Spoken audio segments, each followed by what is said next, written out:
नबी करीम सल्लल्लाहु अलैहि वसल्लम का नमाज के वक़्त सफ़ें कैसे दुरुस्त करवाते थे, आपका क्या तरीक़ा था? हाँ जी। तो दूसरा, बच्चे शौक़ से पहली सफ़ में आ जाते हैं, उनके लिए आपका क्या हुक्म था? इमाम के पीछे किन लोगों को खड़ा होना चाहिए? देखें, पहली बात यह है कि इमाम की ज़िम्मेदारी है कि वो सफ़ों को मिलाए। अल्लाह के नबी सफ़ों के दरमियान घूमते और कंधे से कंधा मिलाने की बात फरमाते थे। और अमूमन हमारे यहाँ तरीक़ेकार ज़रा मुख्तलिफ है। नबी सल्लल्लाहु अलैहि वसल्लम के दौर में बिल्कुल मुख्तलिफ तरीक़ा था। आप सल्लल्लाहु अलैहि वसल्लम के दौर में नमाज से पीछे कोई मर्द नहीं रहता था। अब मसला ये है कि पहली सफ़ में खड़े होने का, क्या बच्चे पहली सफ़ में या अगली सफ़ों में खड़े हो सकते हैं?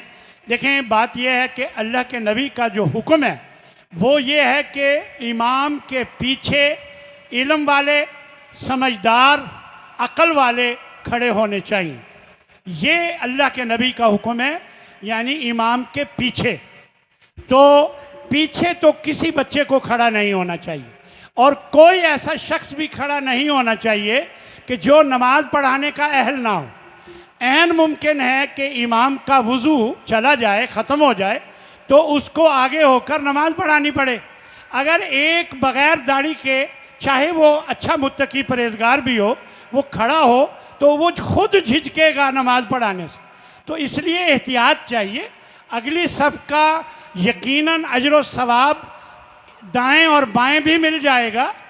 सिर्फ इमाम के पीछे खड़ा होना जो है ये दुरुस्त नहीं है ऐसे लोगों का जो इमामत के अहल ना हो।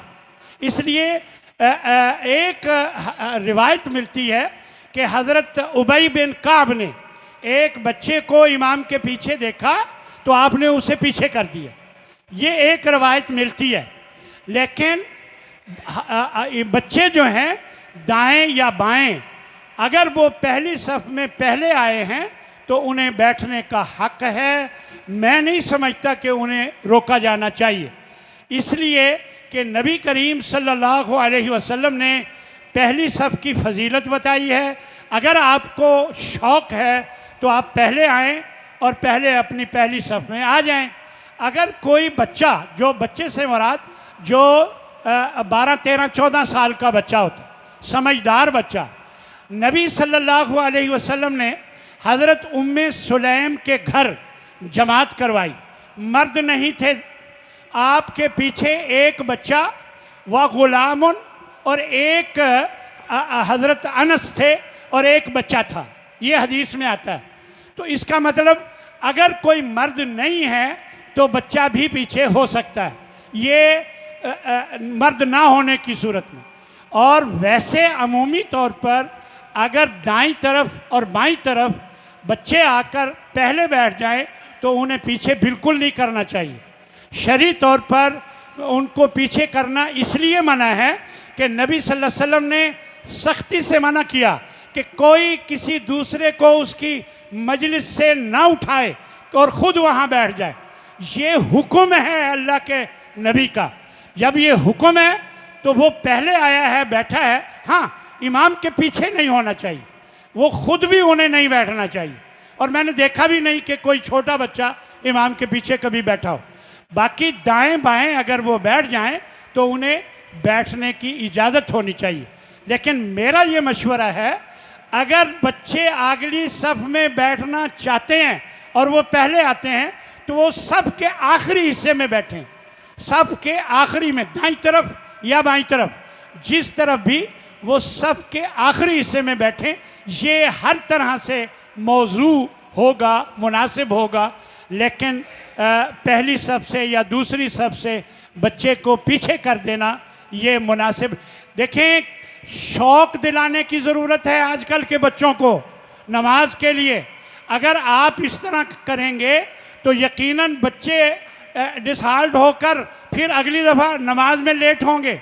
आप खुद जल्दी आ जाएं अगर आपको शौक़ है आगे बैठने का।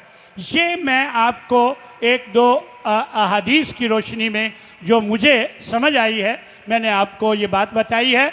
लिहाजा मेरा ये ख्याल है कि दोनों तरफ नरमी होनी चाहिए। बच्चों को चाहिए कि वो बड़ों को कहें कि जी आप आए हमारी जगह पर बैठे, यानी उनमें ये जज्बा होना चाहिए कि वो बड़ों को आगे खुद करें। अब आप अगर उसको खींच कर पीछे करेंगे तो ये उनकी दिल आज़ारी होगी और फिर उनके वालिदैन के दिल में भी आपके बारे में अच्छी राय नहीं होगी और इख्तलाफ होगा। तो लिहाजा आप कभी भी इस तरह ना करें, क्योंकि अल्लाह के नबी ने मना किया है कि किसी को उसकी मजलिस जो पहले आया हो उठाकर पीछे करके खुद बैठ जाए, इससे मना किया है। तो ये नहीं होना चाहिए। अल्लाह तबारक व तआला हम सबको हर किस्म के इस तरह के मामले में फराख दिल होने की तौफीक अता रखने की तौफीक अता फरमाए। हमारा बड़ा दिल होना चाहिए। मैं बच्चों से ये दरख्वास्त करूँगा, ये छोटे बच्चों का बिल्कुल छोटे बच्चों का ये जो मुझे नज़र आ रहे हैं, इसको तो सफ़ के बिल्कुल आखिर में यकीनी तौर पर अगर कुर्सी भी है तो कुर्सी के परली तरफ इनको खड़ा करना चाहिए। जो बच्चे 12-13 साल के हैं मैं उनके बारे में बात कर रहा हूँ कि ये सफ़ के अंदर अगर हों तो कोई हर्ज नहीं, लेकिन अगर ये सफ़ के आखिरी हिस्से में हों तो ये जायज़ है और मुनासिब है, ज़्यादा बेहतर है। बाकी अल्लाह तबारक व तआला हम सब को इसकी तौफीक अता फरमाए।